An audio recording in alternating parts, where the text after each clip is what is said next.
Kita ini, sadar atau enggak, sedang berada di tengah-tengah eksperimen teknologi terbesar dalam sejarah manusia. Masalahnya, nggak ada jaring pengamannya. Ini adalah hitung mundur menuju apa yang disebut singularitas, sebuah titik yang akan mengubah total definisi menjadi manusia. Oke, biar jelas, mari kita bedah perbedaannya. Dulu, revolusi industri itu menggantikan kekuatan otot kita, ya kan? Mesin uap, pabrik, semua itu mengambil alih pekerjaan fisik. Tapi, revolusi AI yang sekarang ini, wah, ini beda level. Yang digantikan itu pikiran kita, sesuatu yang kita anggap paling spesial, paling manusiami, kemampuan kita untuk berpikir dan membuat keputusan. Kita kan udah sering ya menghadapi perubahan teknologi, udah biasalah. Tapi yang ini benar-benar beda. Revolusi AI itu bukan sekedar alat baru. Dia ini seolah-olah pemain baru yang tiba-tiba duduk di meja catur peradaban. Dia nggak cuma mengubah cara kita kerja, tapi cara kita berpikir juga ikut diubah. Gini deh, coba bayangin listrik. Listrik itu kan mengalirkan energi, dia itu alat yang kita kendalikan sepenuhnya. Nah, sekarang coba bayangin AI. Dia itu mengalirkan keputusan. AI nggak cuma ngejalanin perintah, dia bikin penilaian sendiri. Jadi, AI bukan lagi sekedar palu di tangan kita, dia itu tangannya sendiri. Nah, disinilah masalah besarnya muncul, yang sering disebut masalah kotak hitam. Kita berhasil nih bikin mesin yang super jenius, tapi saking jeniusnya, kita sendiri udah nggak ngerti lagi gimana cara kerjanya. Bayangin aja ada pilot yang nggak paham kenapa pesawatnya tiba-tiba belok ke kanan. Kita kayak nyerahin setir peradaban ke sebuah entitas yang cara mikirnya itu jadi misteri buat kita sendiri. Dan kutipan dari Dr. Raman Yampolsky ini, wah, benar-benar merangkum dilema kita. Isunya itu bukan lagi seberapa pintar AI yang bisa kita buat, tapi masih bisa kita kendalikan nggak? Kayak kata beliau, gimana caranya kita mau nekan tombol off kalau AI-nya bisa mikir jutaan kali lebih cepat dari kedipan mata kita? Ibaratnya, bisa nggak kita pasang rem di mobil super cepat ini sebelum dia melesat tanpa kendali? Oke, sekarang kita coba lihat skenario terburuknya ya. Istilah neraka digital ini mungkin kedengeran kayak film fiksi ilmiah, tapi ini bukan soal robot jahat yang mau menguasai dunia loh, bukan. Ini soal bahaya dari sebuah logika yang super dingin dan efisiensi yang nggak punya hati nurani sama sekali. Ancamannya itu bisa datang dari banyak arah. Seperti yang bisa kita lihat, AI itu bisa aja demi efisiensi menciptakan penderitaan buatan di dalam sebuah simulasi. Atau dia bisa mengaburkan batas antara mana yang nyata dan mana yang fiksi, sampai kita benar-benar nggak bisa bedain lagi.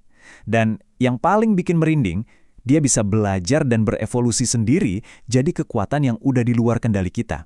Sekali kotak Pandora ini kebuka, udah, nggak ada cara lagi buat nutupnya.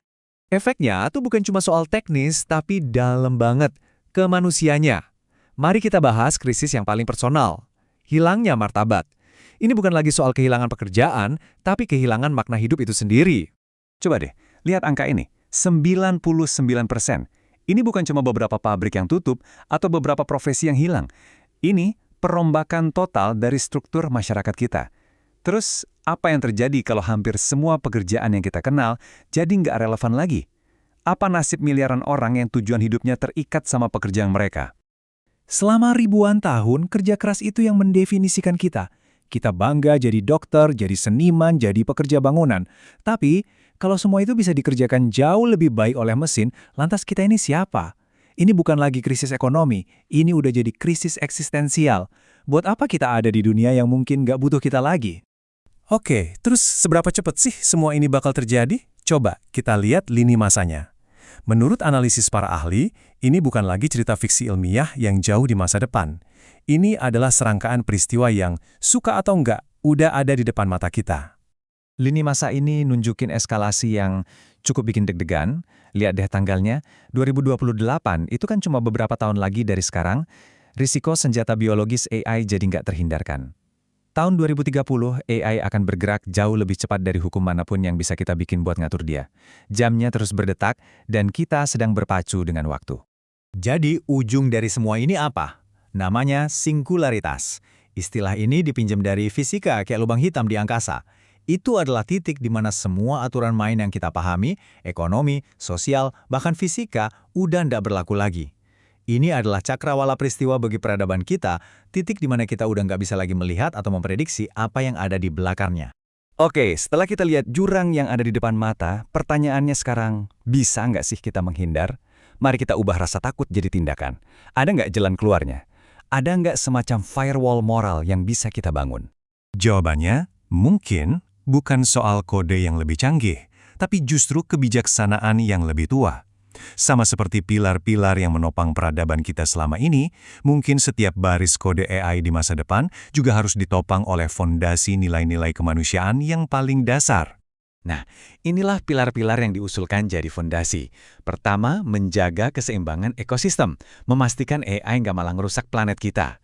Kedua, melindungi keberagaman, bukan menciptakan dunia yang seragam.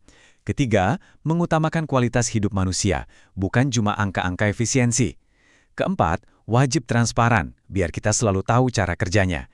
Dan kelima, menegakkan kejujuran yang objektif sebagai standar tertinggi. Inilah kompas moralnya. Dari pilar-pilar tadi, muncullah satu ide yang, radikal banget. SQAI.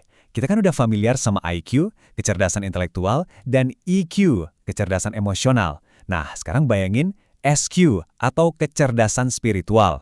Ini bukan soal agama ya, tapi soal menanamkan sebuah kompas moral, sebuah DNA nilai-nilai universal langsung ke dalam inti digital sebuah AI. Ini benar-benar mengubah permainannya. AI yang ada sekarang itu kan terobsesi dengan satu pertanyaan. Apa yang paling efisien? Dia bakal cari jawaban tercepat, termurah, paling optimal. Titik.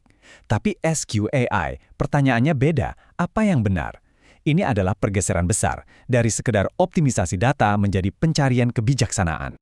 Jadi, pada akhirnya nih, kayaknya kita selama ini nanyain pertanyaan yang salah deh. Pertanyaan terpenting itu bukan kapan singularitas akan tiba. Pertanyaan yang sebenarnya adalah, ke arah mana kita mengarahkan kecerdasan super ini? Apakah kita arahkan ke masa depan yang lebih baik, atau ke jurang yang kita gali sendiri? Ini yang akhirnya membawa kita pada pertanyaan pamungkas. Sebuah pilihan yang bakal menentukan nasib spesies kita. Apakah kita akan tetap menjadi subjek, sang penulis sejarah kita sendiri? Atau apakah kita rela menjadi sekedar objek, sebuah variabel dalam kalkulasi mesin raksasa yang tidak kita pahami? Pilihan itu harus kita buat sekarang.